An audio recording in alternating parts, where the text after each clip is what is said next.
الحمدللہ رب العالمین والصلاة والسلام علی رسولہ محمد وعلی آلہ وصحبہ اجمعین اما بعد۔ انسانی زندگی کا سب سے بڑا مقصد اللہ کی رضا حاصل کرنا ہے، اور اس مقصد کے لیے ضروری ہے کہ اللہ تبارک و تعالیٰ کے جتنے اوامر ہیں اس پر عمل پیرا ہوا جائے، اور جن چیزوں سے منع کر دیا ہے اللہ تبارک و تعالیٰ نے اس سے دور رہا جائے۔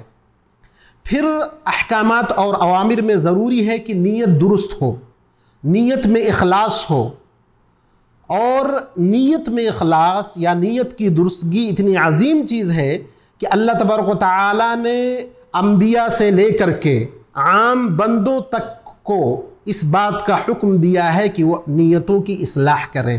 اللہ تبارک و تعالیٰ فرماتا ہے وَمَا أُمِرُوا إِلَّا لِيَعْبُدُوا اللَّهَ مُخْلِصِينَ لَهُ الدِّينَ، اور ان تمام لوگوں کو اس بات کا حکم دیا گیا ہے کہ اللہ کی عبادت اخلاص کے ساتھ کریں، بلکہ عبادت کی قبولیت کی اولین شرط یہ ہے کہ اس میں اخلاص پایا جائے، سب سے پہلا شرط ہے۔ اور اس کی اہمیت کے لیے اتنا کافی ہے کہ اگر اخلاص کے ساتھ روزمرہ کے کام جو عادات میں سے ہیں وہ کیا جائے تب بھی اس کا ثواب عبادت کے برابر ملتا ہے۔ مشہور روایت ہے بخاری شریف کی، ابو موسیٰ اشعری اور معاذ بن جبل رضی اللہ عنہما کو اللہ کے نبی صلی اللہ علیہ وسلم نے جب یمن بھیجا، دونوں صحابی نے آپس میں یہ گفتگو کیا کہ کیا نیک کام وہ لوگ کرتے ہیں۔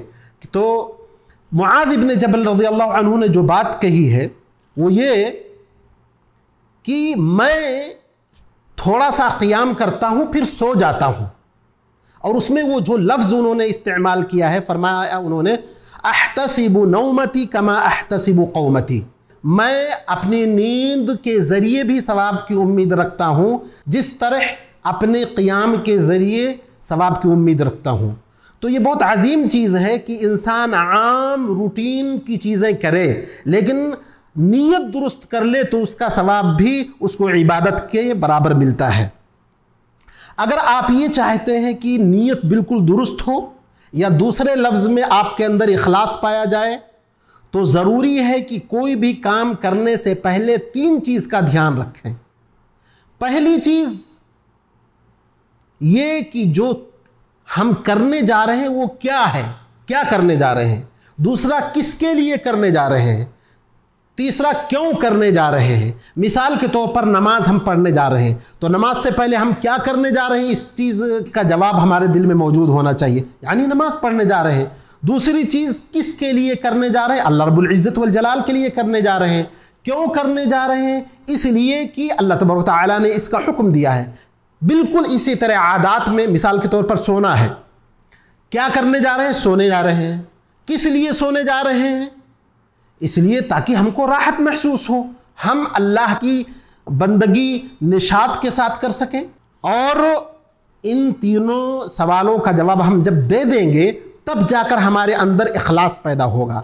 اخلاص کا مطلب یہ ہے کہ کوئی بھی کام آپ کریں تو دنیاوی کوئی فائدہ آپ کے مد نظر نہ ہو۔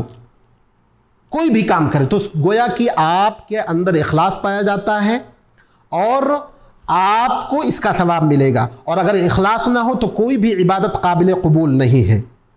تو ضروری ہے کہ اخلاص پیدا کرنے کے لیے، اخلاص کوئی جملہ نہیں ہے کہ زبان سے ادا کر دیے اخلاص پیدا ہو گیا۔ اخلاص کا مطلب یہ ہے کہ نفس پر جبر کرنا پڑتا ہے، اس کے لیے محنت کرنی پڑتی ہے، اس کے بعد اللہ سے توفیق مانگنی پڑتی ہے، پھر جا کر کے اخلاص پیدا ہوتا ہے۔ یہ اخلاص آپ کے معمولی عمل کو بھی بڑے سے بڑا عمل بنا سکتا ہے۔ تو امید ہے کہ ہم اپنی نیتوں میں اخلاص پیدا کریں گے، اپنے عمل میں اخلاص پیدا کریں گے۔ رب العزت والجلال سے دعا ہے کہ اللہ تبارک و تعالی ہمارے اندر اخلاص پیدا کرے۔ وآخر دعوانا الحمدللہ رب العالمین۔